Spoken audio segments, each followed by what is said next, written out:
Why am I so weird? Hey guys, what's up? My name's Stephanie Vassals. Welcome back to this YouTube channel. If you're viewing me for the first time, hello and welcome. This is a segment that I like to call chai time, except for today I'm drinking water because I think I'm dehydrated, but we're just gonna still call it chai time. So if you read today's video title, you would know that we're talking about 4 tips that I suggest for anyone that's going through their 20s. So let's hop into it. My first tip, which is pretty basic, now that you're out of school, hopefully, or maybe you're close to getting out of school and you have a job and maybe you have some student loans or some credit card debt, whatever it is, my first suggestion is to look into your financial situation and look into how much debt you have, how much investments you have, and just essentially learn how to manage your money so that not only can you save your money, but you can make more money along the way. One of the books I highly recommend is I Will Teach You to Be Rich by Ramit Sethi. Really, really good book about investing and getting out of debt. I highly recommend it. This is the 2nd edition.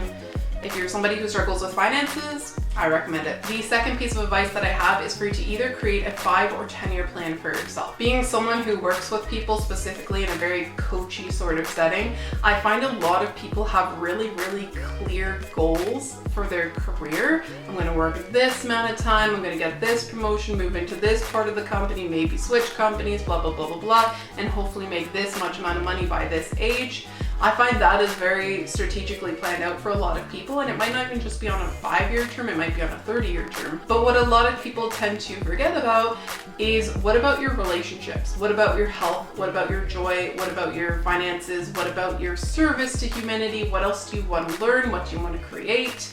Etc., etc. I think this is so key because when we don't look at those other aspects of our life, we can't properly plan for them. I think when you're 20 years old, this is where you lay the foundation for the rest of your life. So this is like a great time to have a plan. Tip number 3, which is highly related to tip number 2, is to hire a coach of some sort or hire a mentor or a consultant of some sort.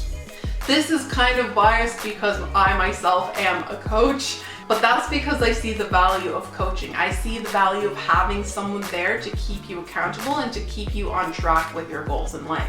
So once you've created that 5-year plan, actually get someone who's going to help you and guide you to the finish line. As well, coaches tend to be like a third party. They see things from a distance. They're not invested in the emotions of what's going on in your life. So they can give you proper and clear guidance to get you closer to the finish line of your goal or to help you break through whatever it is that you're going through. This again is like slightly biased. But if you can and you have the time and resources, I highly recommend finding a guide with the Martin Mystery School so that you can get a life activation and take the Empower Thyself class.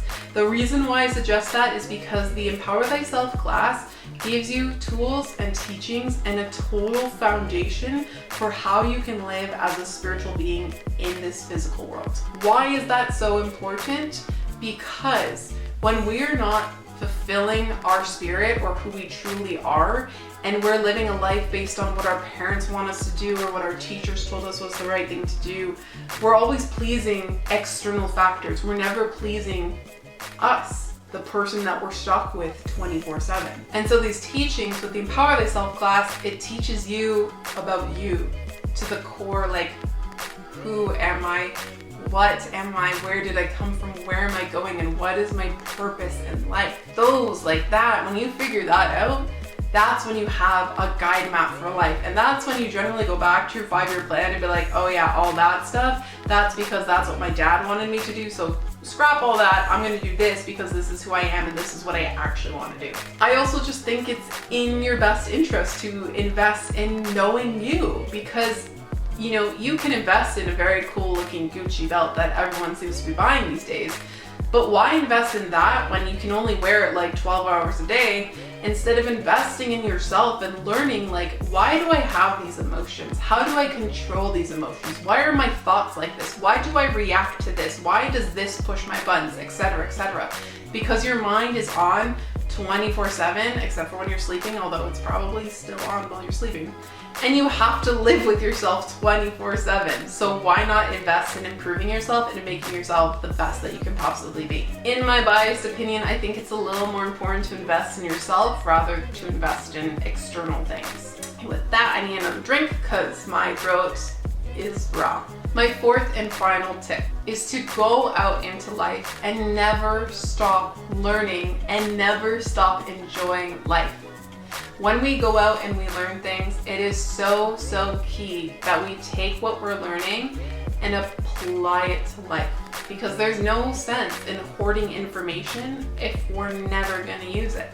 That being said, when you're out there living life, really experience it and really have fun with it. And even when you're in the most crappiest of times, remember that this is an experience and that you can learn from it and to have joy while doing it. When I give this advice, it is slightly biased because I am only 24 years old. I'm not 30 years old. I haven't lived my full 20s and made all the mistakes and whatever. I'm still going through it now.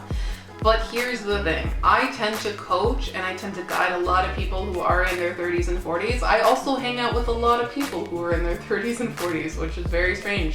So I have a lot of opportunities where I can learn things that older people are going through.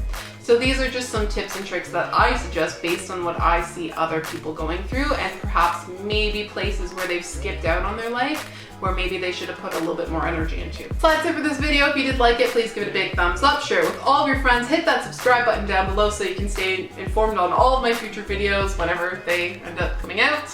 And I love you so much. I'll talk to you in my next video. See you soon. Bye. Bye. Realize that your future is somebody else's past. What's up? Okay, Stephanie, learn to speak.